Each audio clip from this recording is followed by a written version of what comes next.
pessoal, tudo bem com vocês? Chegamos nessa data, né, do ano, dia 31 de outubro, o dia do Halloween, né? Então, eu resolvi trazer um caso para vocês. Já tô até produzida aqui do Halloween, toda fantasiada. Brincadeiras à parte, gente. Então, vamos para o caso de hoje. Não é um caso de serial killer, tá? Mas é um caso que aconteceu no dia 31 de outubro, no dia do Halloween, tá? Eu espero que vocês gostem.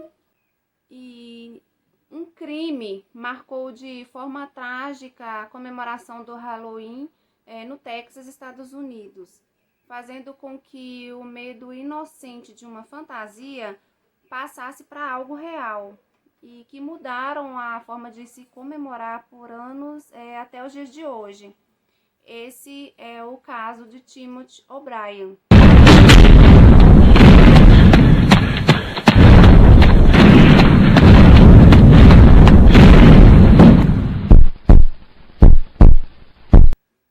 Em 1974, Ronald e Diane O'Brien moravam com seus dois filhos, Timothy, de 8 anos, e Elizabeth, de 5 anos, em um sobrado. Um lugar de classe média alta no Texas. E na época o bairro já era promissor e até hoje é considerado um dos melhores bairros de Houston para se morar. Os quatro formavam a família, entre aspas, perfeita. Ronald, ele era oftalmologista e trabalhava para uma grande franquia de clínicas. Ele também era membro ativo da Igreja Batista, onde ele cuidava dos programas sociais da igreja e também cantava no coral. No dia 31 de outubro de Halloween, Ronald ele chegou em casa entusiasmado para a festa. Timothy e Elizabeth, eles notaram que o pai trazia nas mãos fantasias que eles haviam pedido. Ronald, então, ele sugeriu que eles não coletassem doces na comunidade deles, mas sim na dos amigos, na casa da família Butts, que ficava em Pasadena. O quarteirão onde eles moravam tinham casas grandes e, segundo uma lenda inventada mesmo pelas crianças, quanto maior a casa, maior seria o doce. Ronald disse que a esposa que já havia ligado para os Butts e que eles poderiam jantar na casa deles e seguir para a coleta. Naquele dia havia muita chuva, mas mesmo assim eles seguiram com o plano. E durante o jantar nos Butts, a chuva aumentou ainda mais, então eles decidiram esperar o temporal passar para poderem percorrer algumas casas, apenas para que as crianças não ficassem sem nenhum doce. E quando deu ali por volta das 7 horas da noite, a chuva deu uma acalmada. Ronald então disse à esposa que ela não precisava ir, pois ele daria conta de acompanhar as crianças, e Jim Butts combinou mesmo com a sua esposa. Só que um de seus filhos, que estava cansado, preferiu ficar em casa. Então, os dois pais e as 4 das crianças saíram e mesmo com a garoa que caía, eles estavam se divertindo. Eles tocaram a campainha de uma casa, mas não foram atendidos, e as crianças ficaram impacientes e partiram para outra casa. Nesse meio tempo, Ronald ele ficou para trás por alguns instantes, mas logo os alcançou. Ele estava trazendo alguns doces que havia conseguido. Ele entregou os doces para as crianças, dizendo que um morador que não abriu a porta acabou abrindo e entregando os doces. As crianças então fizeram a festa, porque os doces eram gigantes e não pequenos, como era de costume receber. Como o filho menor dos Butts havia ficado em casa e o grupo tinha apenas 4 crianças, Ronald ele deu o 5º doce para um amiguinho de Timothy, conhecido pela igreja e que havia acabado de passar por eles. Eles então percorreram mais algumas casas, mas decidiram ir embora logo, pois estava frio e ainda chovia. No caminho para casa, Ronald ele disse a Diane que ele mesmo colocaria as crianças para dormir, para que ela pudesse usar o carro e levar comida para uma amiga doente. Antes de dormir, Timothy ele pediu para comer alguns doces e escolheu o que o pai havia conseguido na primeira casa em que eles haviam batido na porta. Como ele estava com dificuldade para abrir a embalagem, ele pediu ao pai que o ajudou. E ao provar o doce, Timothy ele reclamou dizendo que o gosto estava muito amargo. Então seu pai lhe deu um suco tipo suco para que tirasse o gosto amargo da boca. E imediatamente após engolir o pó, o Timothy ele começou a reclamar de dor do estômago e o menino então correu para o banheiro e começou a vomitar e ter convulsões. O Ronald o segurou, mas ao ver que seu filho estava muito fraco, logo chamou uma ambulância. Porém, Timothy não resistiu e morreu a caminho do hospital em menos de 1 hora após ter consumido doce em pó. Neste momento, o rádio de delegacia da polícia de Pasadena, que estava até então tranquila naquela noite, toca e a ocorrência chega. O sargento de polícia de Pasadena, Bill Lanier, que atendeu a ocorrência e se dirigiu para o hospital, quando chegou perto da maca do pronto-socorro, ele viu a cena que ele jamais iria esquecer. O Timothy, de apenas 8 anos, deitado sem vida, ainda espumando pela boca. Para a polícia, Ronald disse que Timothy havia comido um doce que ganhou no Halloween e começou a passar mal. E que ele chamou a ambulância assim que ele percebeu que o menino estava desmaiando. Em vista da gravidade do ocorrido e vendo a possibilidade de muitas outras crianças terem recebido doces envenenados, o sargento Lanier contrata o promotor Mike Hilton e eles imediatamente iniciam uma investigação ainda no início da madrugada. Eles contratam um legista do condado de Harris, Dr. Joseph, e contam a situação para ele. A primeira coisa que o legista quis saber era como cheirava o hálito do menino.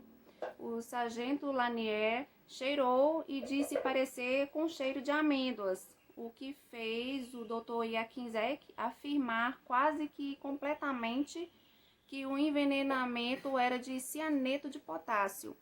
O passo agora era descobrir onde Timothy havia conseguido esses doces.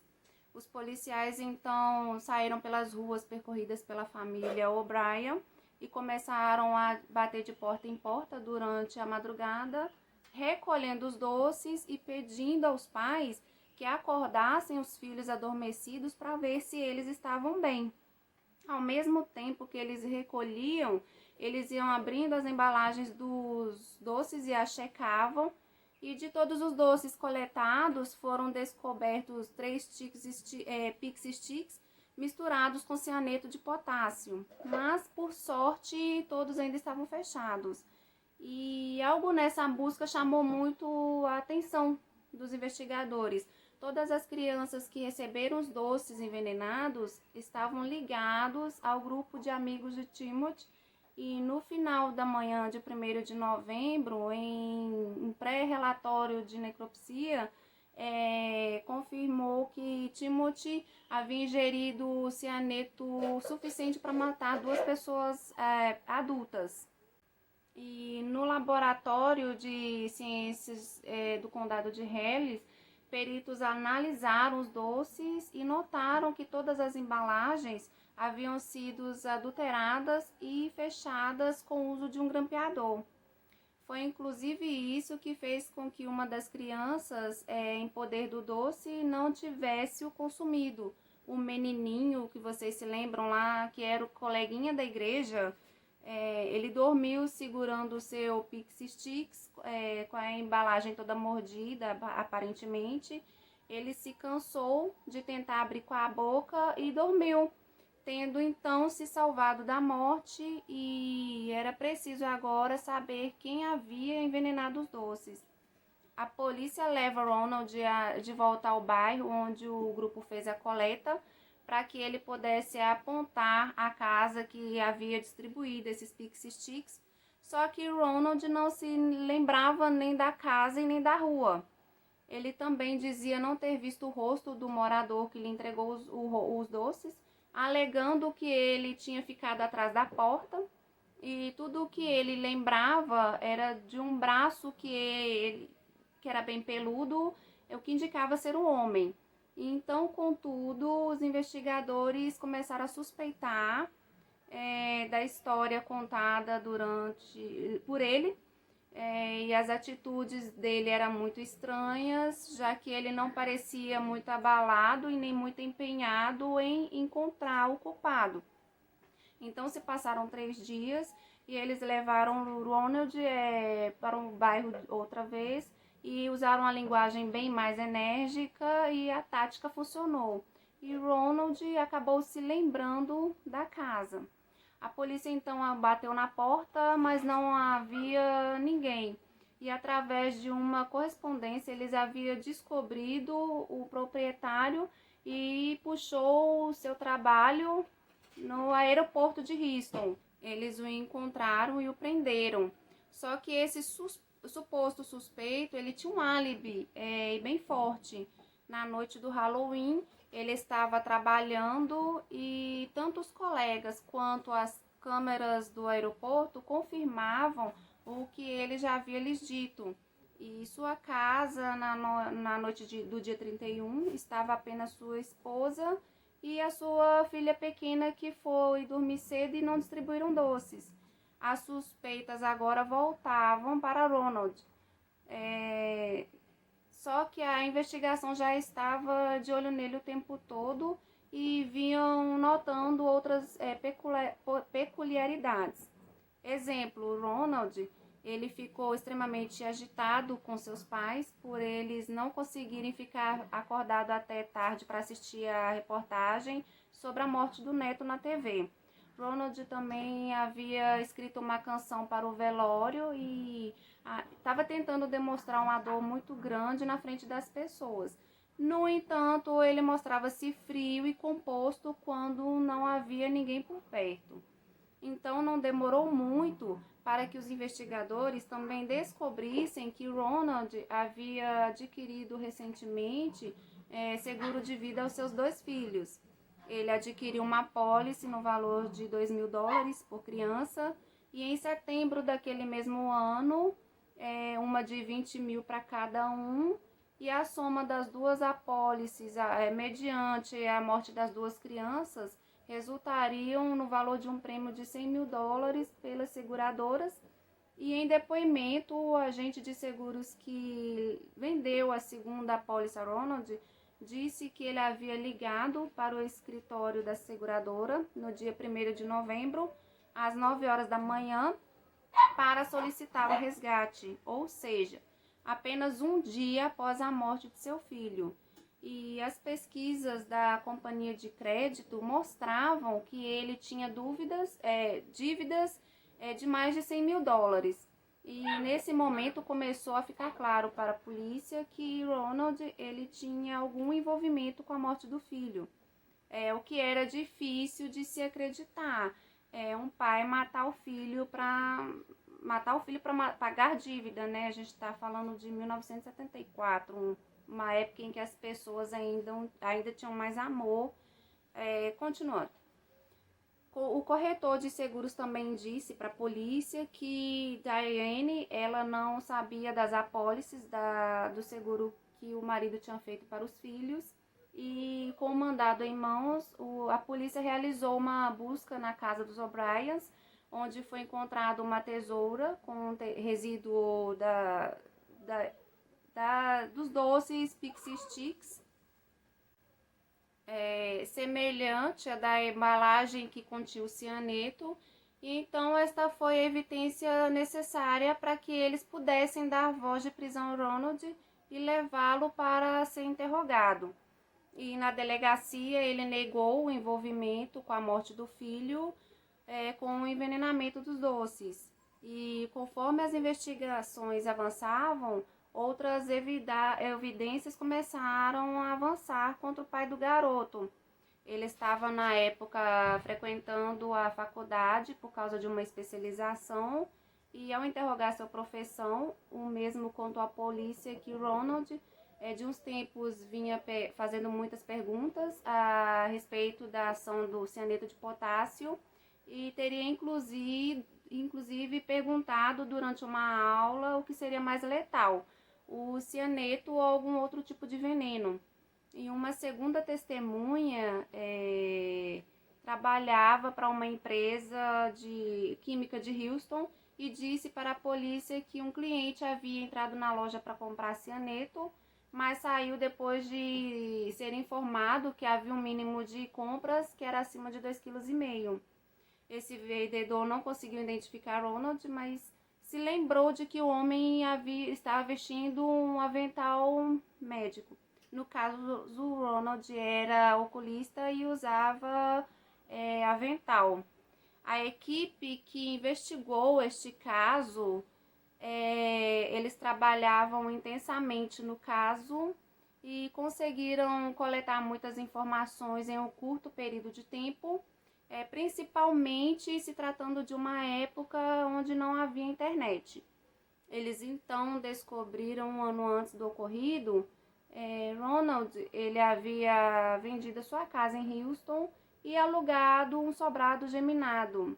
E com o dinheiro da venda da casa, ele pagou parte das dívidas que ele tinha e refinanciou outras.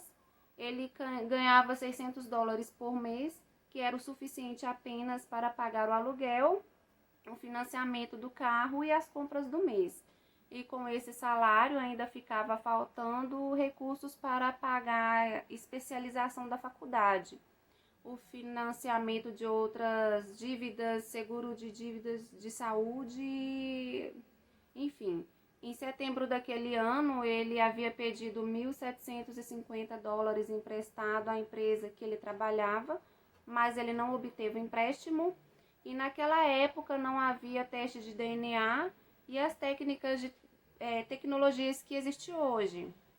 E mesmo com todas as evidências coletadas pelos investigadores, foi bem difícil para o promotor Mike Renton montar uma acusação sólida contra Ronald O'Brien. E durante o julgamento foram apresentadas diversas provas com depoimentos de várias testemunhas, incluindo a de um gerente de uma revendedora química que afirmou ter atendido Ronald 2 vezes. Na primeira visita, ele solicitou o cianeto dizendo ser para limpeza de hastes de ouro para armação de óculos. Porém, o cianeto já não era usado para este fim há mais de 20 anos. Na segunda visita, Ronald mencionou o curso que estava fazendo na faculdade e disse precisar do composto químico para uma pesquisa, pois o seu professor não era bem familiarizado com o componente e precisava provar uma fórmula, e mesmo com essa desculpa, o composto não foi vendido para ele. A segunda testemunha foi uma cliente que Ronald atendeu na tarde de quinta-feira de Halloween em uma ótica. Ela estava sentada na sala de espera, que era de vidro, e pôde ver enquanto o oculista saía do carro e caminhava pelo estacionamento em direção à porta. Ela então reparou que ele carregava nas mãos um grampeador e uma sacola plástica preta. A terceira testemunha foi Jim Butts, o amigo ao qual Ronald e as crianças haviam saído para coletar doces na noite do Halloween. Jim disse que naquela noite, antes de saírem, ele e Ronald estavam conversando e Ronald mencionou os planos de comprar uma casa nova. E na conversa eles falaram sobre bairros e estilos de casa, mas ao fim Ronald pediu para que Jim não comentasse nada com a esposa, para que ela não contasse a Diane, pois seria uma surpresa. E por fim, no tribunal, foi o momento em que Diane foi chamada para depor. Ela então disse que Ronald ele nunca teve muita paciência para lidar com as crianças e principalmente para levá-los para coletar doces no Halloween. E que naquele ano ela ficou até surpresa por ele chegar em casa com todas aquelas fantasias e todo aquele entusiasmo. E Ronald, naquela noite, ele estava estranhamente disposto e bem-humorado. Ela lembra o quanto ele ficou agitado com a possibilidade de ter que cancelar a coleta de doces por causa da chuva. E na hora de ir na casa, ele sabia que Diane, ela estava muito querendo ir visitar uma amiga que estava doente, mas só que ele nunca emprestava o carro. Porém, naquele dia, naquela noite, ele praticamente insistiu para que ela fosse e por isso ela não estava com o filho quando tudo aconteceu. Quando ela chegou de volta em casa, ela soube por uma vizinha que a ambulância havia estado lá e ao chegar no hospital, o Timothy já estava morto. Ela terminou o depoimento recordando um pouco antes da morte do filho. O marido havia contado a ela uma história da Bíblia sobre como Abraão havia se sentido ao ter que sacrificar o seu único filho. A promotoria também apresentou outras provas e que ajudou o júri a decidir Ronald.